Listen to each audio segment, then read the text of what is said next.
اپنے حق میں ووٹ دے کر جسٹس سمین الدین خان آئینی بینچ کے پہلے سربراہ مقرر 6 حکومت کے 1 عدلیہ کے ووٹ سے جسٹس سمین الدین خان آئینی بینچ کے سربراہ بن گئے۔ رات گئے 26ویں آئینی ترمیم منظور، چند لمحوں میں آرمی ایکٹ میں ترمیم کی منظوری، اعلیٰ عدالت میں ججز کی تعداد میں 100% اضافہ، اور آج ملک کی سب سے بڑی عدالت کے بیک وقت 2 طاقتور ترین سربراہ۔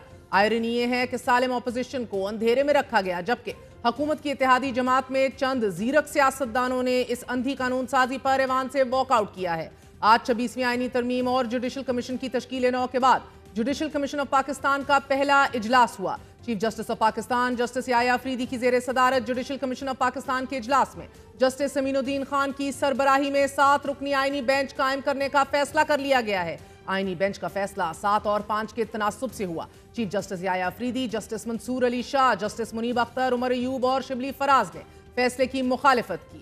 کمیشن میں شامل حکومتی اراکین وزیر قانون اعظم نذیر تارڑ، اٹارنی جنرل منصور اوان، سینیٹر فاروق ایچ نائک اور مسلم لیگ نون کے رکن قومی اسمبلی آفتاب خان، اسپیکر قومی اسمبلی کی جانب سے نامزد غیر منتخب خاتون روشن خورشید بروچہ کے علاوہ پاکستان بار کونسل کے نمائندے اختر حسین نے جسٹس سمین الدین کی تقرری کی حمایت کی اور ٹپ اوور ووٹ اپنے ہی حق میں جسٹس سمین الدین نے خود کاسٹ کر دیا۔ اجلاس میں عمر ایوب نے ایک ممبر کی غیر موجودگی کی بنیاد پر اجلاس کا کورم پورا نہ ہونے کی نشاندہی کی۔ جوڈیشل کمیشن نے اکثریتی ووٹ کی بنیاد پر کسی ممبر کی غیر موجودگی میں کمیشن اجلاس کو آئین کے مطابق قرار دیتے ہوئے کارروائی جاری رکھنے کی توثیق کی۔ اجلاس میں جوڈیشل کمیشن کے لیے الگ سیکریٹریٹ کے قیام کا معاملہ زیر غور آیا۔ جوڈیشل کمیشن نے رولز کی تشکیل کے لیے چیئرمین جوڈیشل کمیشن کو اختیار دے دیا۔ اعلامیہ کے مطابق اجلاس میں سپریم کورٹ کے اندر آئینی اور قانونی مقدمات کی سماعت کے لیے آئینی بینچ کی تشکیل پر بھی غور کیا گیا۔ چیف جسٹس پاکستان نے آئینی بینچ کی تشکیل کے لیے ایک مخصوص مدت مقرر کرنے کی تجویز دی۔ جوڈیشل کمیشن نے 7 ووٹوں کی اکثریت سے 7 رکنی آئینی بینچ تشکیل دینے کی منظوری دی۔ آئینی بینچ میں تمام صوبوں سے ججز شامل ہوں گے۔ آئینی بینچ 2 ماہ کی مدت کے لیے تشکیل دیا گیا ہے۔ تشکیل کیے گئے آئینی بینچ میں جسٹس محمد علی مظہر، جسٹس نعیم افغان، جسٹس مسرت ہلالی، جسٹس عائشہ ملک، جسٹس جمال خان مندوخیل شامل ہوں گے۔ ان کے علاوہ جسٹس حسن اظہر رضوی بھی 7 رکنی آئینی بینچ کا حصہ ہوں گے۔ جوڈیشل کمیشن کا آئندہ اجلاس 2 ہفتوں کے بعد دوبارہ ہوگا، جس میں سندھ ہائی کورٹ کے آئینی بینچز کے لیے ججز نامزد کیے جائیں گے۔ حیران کن بات یہ ہے کہ حکومت پہلے ہی آئینی بینچ کی تشکیل کا فارمولا طے کر چکی تھی، جس کا کھل کر اظہار رانا ثناء اللہ نے کیا تھا۔ ہمارے ہی پروگرام میں چیئرمین پیپلز پارٹی بلاول بھٹو زرداری اس بات پر قائل نظر آئے کہ جسٹس منصور علی شاہ سے عدالت نہیں سنبھالی جائے گی، تو جسٹس منصور پر دونوں جماعتوں کا برابر پہلے سے ہی اکتفا موجود تھا۔ Do you personally also believe that کہ قاضی صاحب کے ہوتے ہوئے یہ ہو جائے تو بہتر ہے؟ Because you have countless times said کہ مجھے اتنا ہی یقین جسٹس منصور علی شاہ صاحب پہ بھی ہے۔ جسٹس فائز عیسیٰ صاحب کے دور میں یہ پہلی دفعہ ہوا کہ جیسے صدر زرداری نے اپنا اختیار پارلیمان کو دیوالو کیا، تو چیف جسٹس فائز عیسیٰ کی صورت میں ہم نے یہ پہلی دفعہ دیکھا کہ ایک سٹنگ چیف جسٹس اپنا اختیار چھوڑ کے دوسرے ججز کے ساتھ وہ اختیار شیئر کرتا ہے، وہ بھی اس لیے کہ یہ پارلیمنٹ کی وہ میں نے we'll get on to that, I didn't reverse anything, but I don't have the confidence that Mansoor Ali Shah Sahab will be able to control the other judges on his Supreme Court. ممکنہ طور پر justice سمین الدین کی سربراہی میں بننے والے آئینی bench کے سامنے 3 اہم مقدمات ہوں گے۔ 26ویں آئینی ترمیم کا معاملہ، مخصوص نشستوں کے فیصلے پر عمل درآمد اور ملٹری کورٹس۔ اب دیکھنا یہ ہے کہ رات کے اندھیرے میں انتہائی جلد بازی میں منظور ہونے والی 26ویں ترمیم کو آئینی بینچ کیسے دیکھے گا، یا پھر پریکٹس اینڈ پروسیجر کمیٹی کے 2 اراکین کے فیصلے کو مد نظر رکھتے ہوئے 26ویں آئینی ترمیم کے لیے فل کورٹ تشکیل دیا جائے گا، اور has that matter become irrelevant now? Chief justice Yahya Afridi 2 جج صاحبان کے لکھے گئے 2 خطوط اور بطور پریکٹس اینڈ پروسیجر کمیٹی ممبران کے فل کورٹ تشکیل دیے جانے کے فیصلے پر خاموش ہیں، لہٰذا یہ بھاری بوجھ جسٹس سمین الدین کے کاندھوں پر ہے۔ چیف جسٹس یحییٰ افریدی کا مستقبل بھی اب جسٹس سمین الدین خان کی سربراہی میں قائم 5 یا 7 رکنی بینچ کے ہاتھ میں آ گیا ہے۔ 26ویں آئینی ترمیم کے خلاف 6 درخواستوں کا فیصلہ بھی یہی آئینی بینچ کرے گا۔ سپریم کورٹ کے اندر سپریم کورٹ قائم ہونے کے بعد 2 کمیٹیز قائم ہو چکی ہیں، پریکٹس اینڈ پروسیجر آئینی بینچز کمیٹی کی، جس کی سربراہی جسٹس سمین الدین خان کریں گے، جبکہ جسٹس جمال خان مندوخیل اور جسٹس عائشہ ملک کمیٹی کے ممبر ہوں گے۔ دوسری committee practice and procedure committee, the original one, جس میں chief justice Yahya Afridi, justice منصور علی شاہ اور اب جسٹس سمین الدین خان شامل ہیں۔ گویا جسٹس منیب اختر مکمل طور پر سائیڈ لائن اور جسٹس امین آئینی کمیٹی کے سربراہ، پریکٹس اینڈ پروسیجر کمیٹی کا حصہ بھی، جوڈیشل کمیشن کا ممبر بھی اور آئینی بینچ کے بھی سربراہ بنا دیے گئے ہیں، جبکہ جوڈیشل کمیشن میں اب 5ویں جج جسٹس جمال خان مندوخیل ہوں گے۔ جسٹس امین الدین کے آئینی بینچ کا سربراہ بننے کے بعد جسٹس جمال خان مندوخیل بھی کمیشن کے رکن بن گئے ہیں۔ آئینی بینچ کے سربراہ جسٹس امین الدین خان پہلے ہی جوڈیشل کمیشن کے رکن ہیں۔ نئی آئینی ترمیم کے تحت آئینی بینچ کے سربراہ کے جوڈیشل کمیشن کے رکن ہونے کی صورت میں ان کے بعد دوسرا سینئر ترین جج کمیشن کا رکن مقرر ہو جائے گا which happens to be justice Jamal Khan Mandokhail صاحب۔ So justice Munib Akhtar practice and procedure committee سے بھی علیحدہ اور آئینی بینچ کا حصہ بھی نہیں ہے۔ جسٹس منصور علی شاہ عدالتی بینچوں میں موجود تو ہیں مگر اقلیت میں ہوں گے۔ ملک کی سب سے بڑی عدالت کے 2 طاقتور سربراہان کی موجودگی میں مقدمات کا تعین کتنا منصفانہ ہوگا، یہ اہم ترین نکتہ ہے۔ ایک اہم سوال یہ بھی ہے کہ پریکٹس اینڈ پروسیجر کمیٹی کی حیت بدلنے سے پہلے کیے جانے والا 2 جج صاحبان کا اہم ترین فیصلہ نظر انداز کیوں کیا گیا؟ ملک کی سب سے بڑی عدالت کے 2 سینئر ترین جج صاحبان، ایک سینئر پیونی جج justice Syed Mansoor Ali Shah and then justice Munib Akhtar نے 31 اکتوبر کو چیف جسٹس یحییٰ افریدی کو supreme court practice and procedure act 2030 کے تحت کام کرنے والی کمیٹی کا فوری اجلاس بلانے کے لیے خط لکھا تھا۔ تاہم اس کے باوجود چیف جسٹس یحییٰ افریدی نے اجلاس نہیں بلایا، جس پر 2 ارکان جسٹس منصور اور جسٹس منیب نے جسٹس منیب اختر کے چیمبر میں ہی اجلاس کیا۔ کمیٹی کے دونوں ارکان نے اکثریت سے فیصلہ کیا کہ 26ویں آئینی ترمیم کے خلاف درخواستیں 4 نومبر کو فل کورٹ میں سماعت کے لیے لگائی جائیں۔ تاہم آئینی درخواستوں کو لگنے کے لیے کوئی کاز لسٹ جاری ہی نہیں کی گئی۔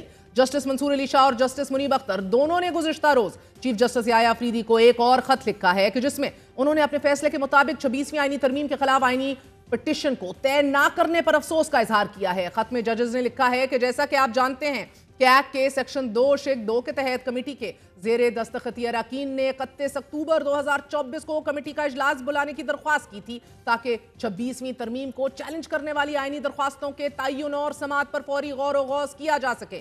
معاملے کی نزاکت کو مد نظر رکھتے ہوئے کمیٹی کے فیصلے کے مطابق 26ویں آئینی ترمیم کو چیلنج کرنے والی آئینی درخواستوں کو فل کورٹ کے سامنے رکھا جائے اور 4 نومبر 2024 کو سماعت کے لیے مقرر کیا جائے۔ خط میں مزید لکھا گیا ہے کہ مذکورہ آئینی درخواستوں کے معاملے میں 4 نومبر کو فل کورٹ کی کوئی کاز لسٹ جاری نہیں کی گئی، جس پر کمیٹی کو گہری تشویش اور افسوس ہے۔ کمیٹی کا یہ فیصلہ برقرار ہے اور اس کا اثر ہوگا، لہٰذا ہم اس بات پر مجبور ہیں کہ فل کورٹ کے سامنے مذکورہ بالا آئینی درخواستوں کو رواں ہفتے مثبت انداز میں طے کریں اور اس کے مطابق فوری طور پر کاز لسٹ جاری کی جائے۔ خط کے مطابق کمیٹی کے سابقہ فیصلے کے ذریعے رجسٹرار کو 31 اکتوبر کے فیصلے کو سپریم کورٹ کی ویب سائٹ پر اپلوڈ کرنے کی ہدایات بھی دی گئی ہیں، جبکہ 26ویں آئینی ترمیم کے خلاف عدالت میں 6 درخواستیں دی جا چکی ہیں اور وکلا کا بھی یہ کہنا ہے کہ وہ آئینی ترمیم قبول کرنے کے لیے ہرگز تیار نہیں۔ وکلا برادری فل کورٹ کی تشکیل کا مطالبہ کر رہی ہے۔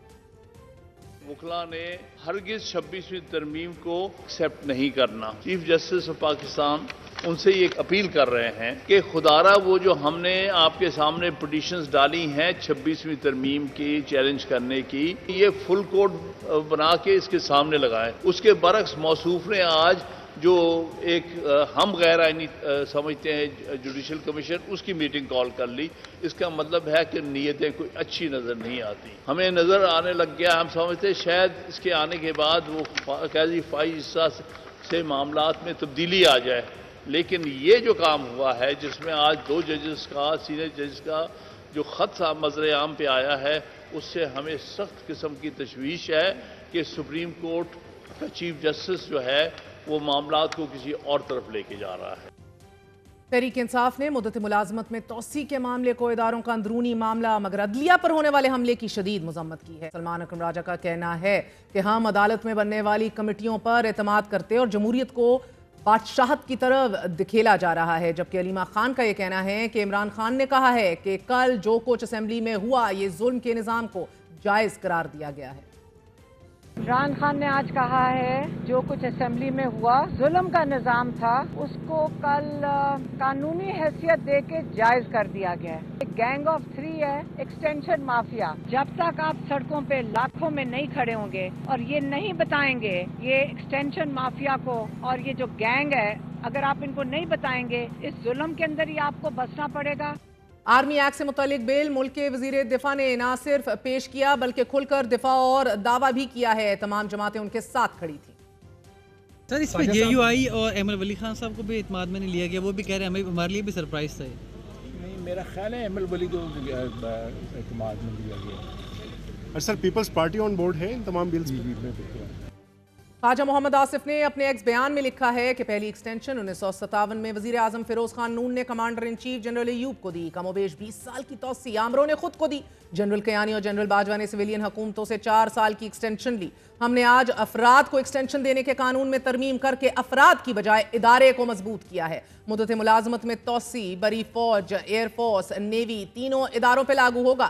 کسی فرد واحد یا ایک ادارے کو نہیں نوازا. ماضی میں حکمران اپنے اقتدار کے دوام کے لیے آرمی چیف کو ایکسٹینشن سے نوازتے رہے. ملک کی سب سے بڑی عدالت میں کمیٹیز کی تشکیل، پریکٹس اینڈ پروسیجر کمیٹی کی تشکیل 9. جسٹس امین الدین کا اب ایک ایور گروئنگ رول اور ججز کی تعداد میں 100 گنا اضافہ. حکومت انصاف کے سالم نظام کو گھمبیر صورتحال سے دوچار کر چکی ہے. کیا یہ صورتحال عدالتی نظام پر اعتماد کو بحال کر سکے گی؟ ناظرین، آئندہ جمعے کو پی ٹی آئی کی مرکزی قیادت اور رہنماؤں کے لیے بھی مشکل صورتحال پیدا ہو سکتی ہے. توشہ خانہ 2 بلگری جولری کیس میں اسپیشل جج سینٹرل نے جمعے کے دن صبح 10 بجے حتمی دلائل کے لیے مقرر کر رکھا ہے اور جمعے کو ہی بریت کی درخواستوں پر اخراج کا فیصلہ آ سکتا ہے، جبکہ توشہ خانہ 2 میں جمعے کو ہی فرد جرم عائد ہو سکتی ہے. اس کے ساتھ ساتھ انسداد دہشت گردی کی عدالت کے جج نے اڈیالہ جیل میں سماعت کرنی ہے اور 9 مئی کے واقعات کے مقدمات میں ملزمان پر فرد جرم عائد کی جائے گی.